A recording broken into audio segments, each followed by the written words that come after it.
இதர் உதர் கிதர் இந்த மூணோட மீனிங் என்னென்ன, இதுக்கு அல்டர்னேட்டா வேற என்ன யூஸ் பண்ணலாம் அப்படின்றத இந்த வீடியோல பார்க்கலாம். இதர் அப்படின்றது ஹியர் அப்படின்ற மீனிங். இதுக்கு பதிலா யஹா அப்படின்றத கூட யூஸ் பண்ணலாம்.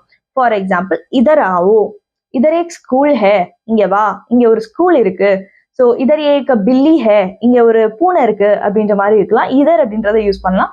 இதுக்கு அல்டர்னேட்டா யஹா அப்படின்றதையும் நீங்க யூஸ் பண்ணலாம். Next one உதர். உதர் அப்படின்னா தேர் அப்படின்ற மீனிங், அங்கே அப்படின்ற மீனிங். ஃபார் எக்ஸாம்பிள் உதர் ஏக் லடுக்கா ஹே, அங்க ஒரு பையன் இருக்கான். உதர் கோன் ஹே, அங்க யார் இருக்கா அப்படின்றதுக்கெல்லாம் இந்த உதர் அப்படின்றத யூஸ் பண்ணலாம்.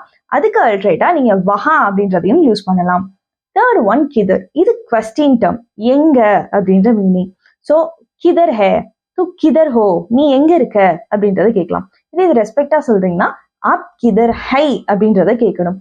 எங்கரா இருந்தா ஹோ, எல்டரா இருந்தா ஹை அப்படின்றத யூஸ் பண்ணணும். இதுக்கு அல்டர்னேட்டா கஹா அப்படின்றதையும் யூஸ் பண்ணலாம். கிதர் கஹா ரெண்டுமே வந்து வேர் அப்படின்ற மீனிங் தான்.